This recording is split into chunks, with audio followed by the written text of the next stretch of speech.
Kya? Kya painam kya? Saan mo nabili yan, kya? Lan damot. Alauna, alas dos, alas tres. What's up, Random Nation? This is me, Jake, and welcome back to my channel. If you're new to the vlog, this channel talks about life, travel, and food. But for today's episode, it's going to be different. Samahan niyo ako ngayon, bubuksan natin, re-reviewin natin yung iPhone 12 Pro Max. Tapos kasama din yung mga accessories niya. Alright, so if you guys ready, let's go!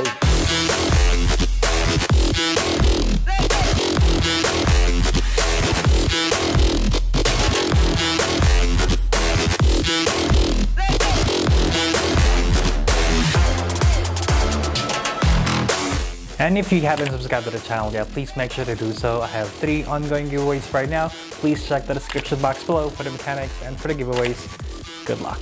Hi guys! So yun, bago tayo magsimula, gusto ko muna sabihin na dalawa yung magiging laman ng content na to. Yung una is yung review ng iPhone 12 Pro Max. Tapos yung pangalawa naman, yun yung iPhone 12 Pro Max for a cause. Yun sa opening, nakita nyo na meron tayong dalawang boxes. Isang maliit, tapos isang malaki. Yung maliit, galing yun sa carrier ko dito. Tapos yung isa naman is galing from Apple Store mismo. Yung feeling ko kaya ko naman sila reviewin kasi ever since 3GS user ako, matagal na akong iPhone user. So itong review na to, ibibigay ko lang sa inyo yung basic information na nalalaman ko. Yung kumbaga yung 2 cents ko. Tapos syempre itetest natin lahat-lahat. From camera, from battery, from audio, tapos kung magkano siya, kung worth it pa talaga siya. Tapos yung isa itatabi natin yan, hindi ko aalisin sa inyo yung feeling na kayo yung mag-unbox. Yung lahat-lahat. Okay, so itatabi natin yan, bubuksan natin ng isa, tapos yung kasama pa dun sa Raffle for a cause, yung luma kong iPhone.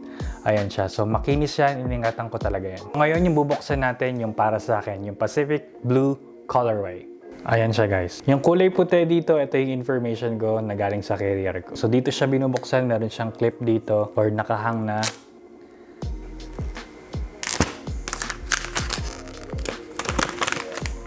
Ayan, ASMR muna tayo. Baliktad. Ayan na siya.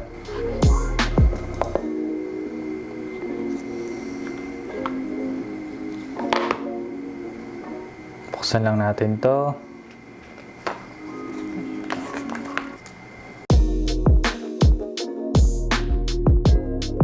Ito lang yung kasama ng box, wala siyang earphone, wala siyang charging brick, so wala. Ito lang talaga yung cord, tapos some paperwork, tapos isang sticker. Isang sticker na lang siya guys, dati 2 or 3. Ito yung pambukas ng sa gilid ng iPhone. So since wala siyang kasamang charging brick, bumili tayo ng sarili nating charging brick. So ito yon, ito yung brand na to. Ito actually isasama ko sa Raffle for a cause. Unahin muna natin yung edges ng iPhone. Naastigan ako sa kanya para siyang retro ng iPhone 4S. Tapos stainless steel yan guys. Tapos yung likod, matte finish.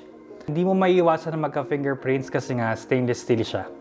Para sa akin, sealed na sealed siya. O nga pala, based dun sa review or dun sa box, water resistant siya hanggang 6 meters up to 30 minutes. Tapos yung screen niya, 6.7 OLED screen. Ito yung maganda sa iPhone user kasi nga, pag didikitin mo lang siya tapos mag-backup na siya ng kusa. Manghihingi lang siya ng password.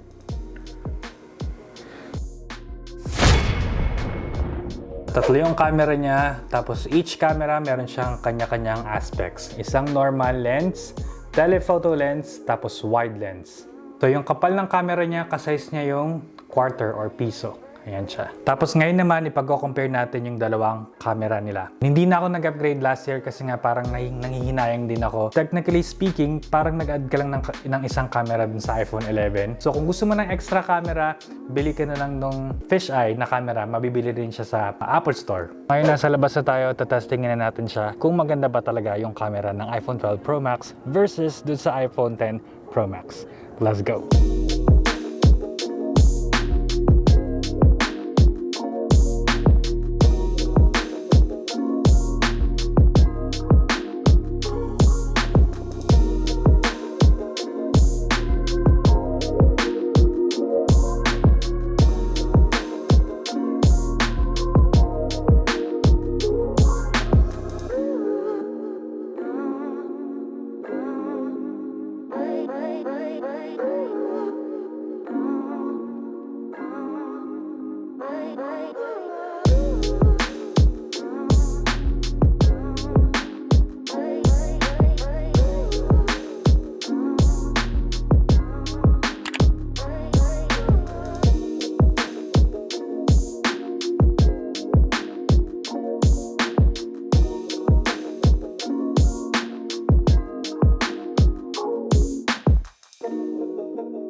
Ayun na yung camera test. Tinesting natin yung photo at saka video. Sobrang astig niya para sa akin. 10 star yan. Para ka na naka DSLR. So, pang vlogging na rin siya talaga.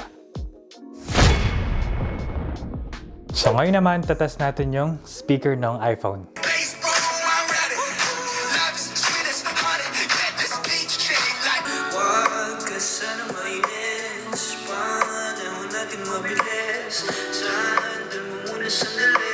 Feeling ko sasabay ito dun sa speaker ng laptop. Kunin ko yung laptop. Teka lang.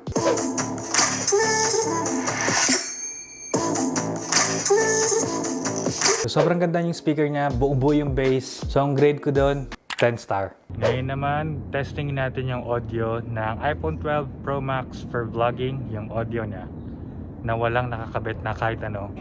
Test mic 1, 2, 3. Test mic 1, 2, 3. Doon naman tayo sa battery ng 12 Pro Max. So since malaki yung phone niya, based on paper, malaki din yung battery niya. Yung amperes niya is 3600. So technically, sobrang tagal nun. 1 day yon, 1 day and a half actually. Pero kapag ginamit mo siya ng nag-games ka or kung ano man, I can say lagpas pa rin siya ng 1 day and 5 hours. Compare dito sa iPhone 10 Pro Max, ang battery lang neto is 1400. So technically, hindi siya tatagal ng isang araw kapag madalas mo siyang ginagamit. Yung timbang neto 228 grams. Ayan siya. So, kasing bigat niya yung saging na ganito kalaki. Okay? Pwedeng maliit pero dapat yung isa bulok. Parang ganun. Okay, so sakto lang siya. So, hand test naman tayo. Pwede naman siya ng isang kamay pero siguro pag magte-text ka, dalawang kamay. Pero pag browse-browse lang, kaya naman siya ng isang kamay lang. Okay, so let's do a pocket test. Yan, ito na yung cellphone. Lagay na natin sa bulsa. Yan, so bumabakat naman siya kasi dahil sa shorts ko siguro. So hindi naman siya mabigat, saktong-sakto lang.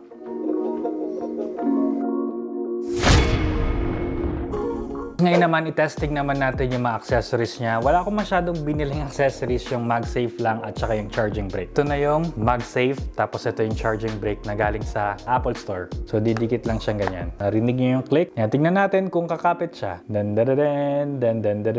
So, kapit na kapit talaga siya kahit siguro ilapag mo siya sa lamesa tapos mabangga ng kapatid mo or sino man, hindi siya agad tatalsik. Tapos ito yung charging brick, kakabit mo lang ganyan. Para sa akin, hindi siya wireless charging kasi kailangan mo pa rin itong isaksak tapos ilapag to.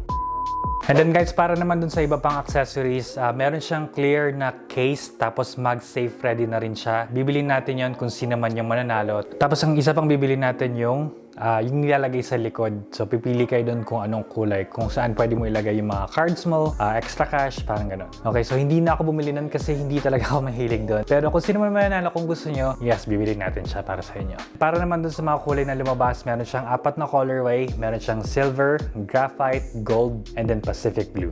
Para naman dun sa pricing, ang starting price niya is $1099 which is 58,000. Tapos yung gig niya is 128 gig. Tapos yung next naman is $1199. Pag kinompute mo yun is 60,000. Tapos yung gig niya naman is 256. Tapos yung next naman is $1,400. Pag kinompute mo yun, 70,000 pesos. 512, which is, ito yun. Medyo kailangan ko ng malaking memory kasi nga, vloggerist. Joke lang.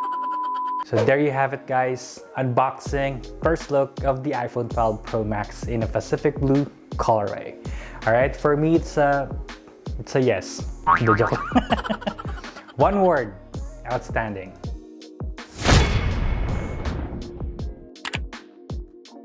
Hi guys! So ito na yung part ng raffle for a cause natin. Dito sa part na to, I need your undivided attention. Okay? So bago yan, syempre gusto ko munang sabihin na meron tayong dalawang raffle for a cause na item. Yung una is yung pinaglumaan ko na iPhone 10 Pro Max Gold in 256 gig. Presyo niyan second hand sa eBay is 20,000 to 30,000. Tapos yung next item naman natin is the iPhone 12 Pro Max Gold in 512 gig. Presyo niyan 70,000 pesos. Tapos syempre, hindi lang yan, magkakaroon pa tayo ng iba't ibang gamit na hindi mo masyadong makikita sa Pilipinas. Okay, yung most requested item natin is yung lightsaber chopstick.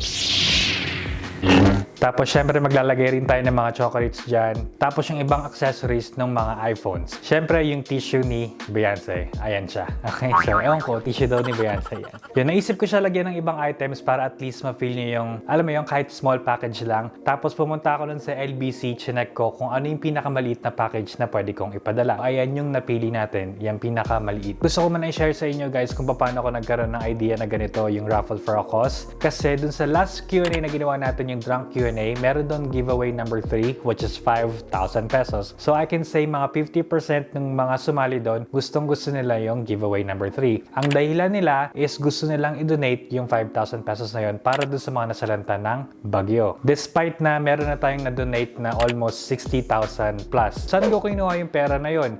Sweldo ko siya sa YouTube ng November. Okay, actually, hindi ko pa siya nakukuha, dinonate ko kagad. Yung nakikita nyo ngayon sa screen, hindi siya yung lahat ng kabuuan ng kinita ko. Babawasan mo pa yan ng mga 30% to 40%. Okay, so matitira na lang dyan is almost $500.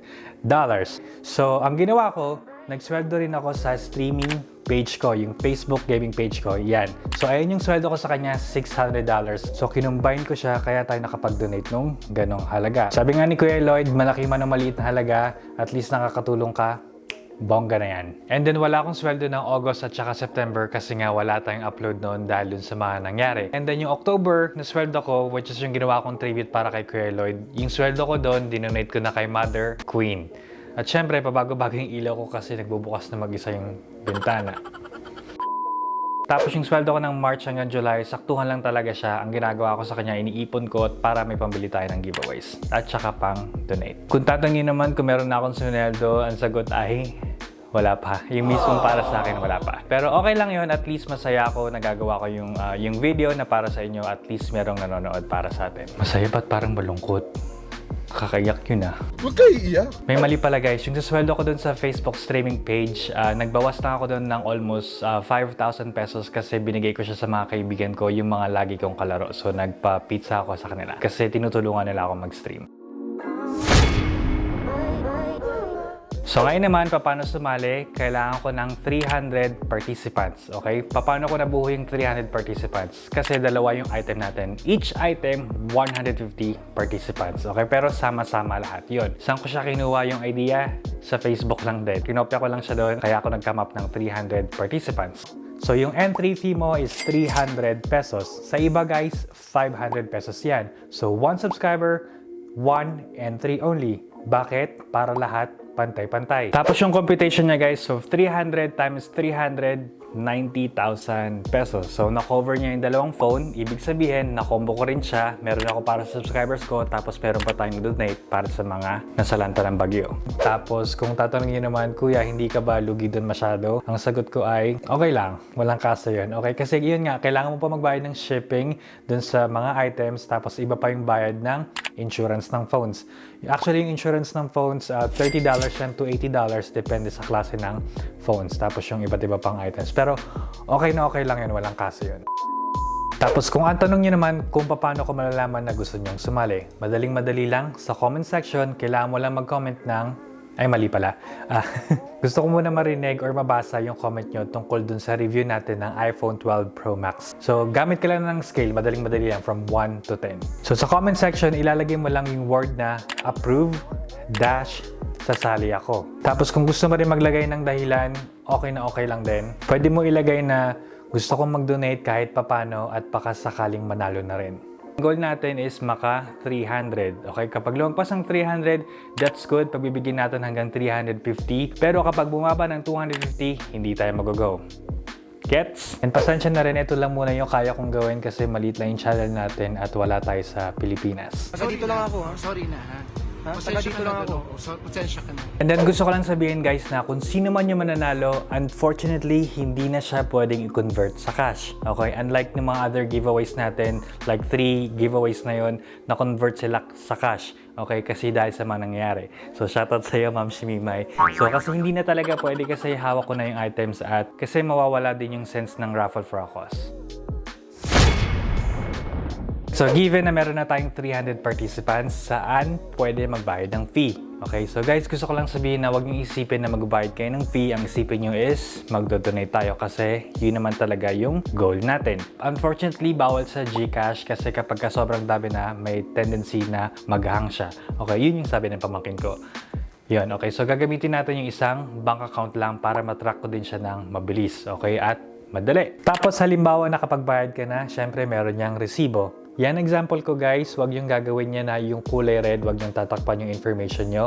Tapos, syempre meron kang space dyan. Doon sa resibo, ilalagay nyo guys yung full name nyo, yung YouTube name nyo, tapos yung contact number nyo. Tapos, pwede mo rin ilagay yung lucky number mo or yung desired number mo. Pero guys, hindi ko siya i-guarantee kasi baka hindi ko siya maasikaso pero hindi mo naman maaalis sa mga tao na meron silang lucky numbers. Pero again, hindi ko yan mag-guarantee. Ako pa rin mismo yung mag-a-assign sa inyo kung anong number yung pwede nyong makuha from 1 to 300. Tapos yun, pipicturean mo lang siya tapos isasend nyo yan sa Jigs Narciso fan page. Okay, so ayang 12K na followers. Tapos i-click mo lang yung message dyan. Tapos yun, isasend mo na. Yan. So pag nasend mo na, maiwan ka ng message dyan. Sana manalo. Yan. Tapos kung ang tanong nyo naman, Kuya, halimbawa, nakumpleto na natin yung 300 one day pa lang. Wow. That's good, right? Doon ko palang ipapost sa Facebook page ko yung account number ng pamangkin ko. Tapos halimbawa, hindi siya agad nakumpleto in one day. Iraran lang natin tong video na to siguro couple of days, siguro 1 week, mga ganun. Okay, tapos i-update ko kayo every day or every other day dun sa fan page para at least matrack natin or matrack nyo rin kung ilan na ba yung count nung approve. Tapos babulahin natin siya siguro mga 3rd week ng December, siguro I can say 17, 18, or 19, mga ganong dates, okay? Off ko yun, so magla-live tayo niyan, dun ko siya i-raffle sa harap nyo mismo. It's either YouTube or yung Facebook gaming page natin. Tapos guys, huwag kayong maglala sa shipping, madaling-madali lang yon, 7 to 10 days lang. Possible bago mag New Year, hawak nyo na yung items. Tapos gusto ko rin sabihin guys na itong video na ginagawa natin, i-donate din natin yung kikitain natin. So ayun na siya lahat-lahat guys. So feeling ko naman na-cover ko naman lahat ng magiging possible questions nyo. Tapos syempre gusto ko muna mag-announcement. Magkakaroon tayo ng Vlogmas. Actually, yung Vlogmas requested din siya ng mga ibang subscribers natin. So, gagawin natin siya. Pasensya na kung mag-i-start tayo ng December 15 to December 25, parang ganon. Actually, December 1 siya dapat mag-i-start kaso nga lang wala tayong masyadong oras at ayoko naman i-sacrifice yung quality ng video na ginagawa ko para sa inyo. Tapos, every Vlogmas ko na video, meron tayong pa-surprise. Okay? Paano sumali? Madaling-madali lang. I-on mo lang yung notification bell mo. Ibig sabihin, paunahan dun sa surprises. Okay? Wow. So, yun lang. Every upload, guys, meron tayong surprises. Okay? So, yun lang muna, guys, ang yung kaya kong sabihin. Yeah.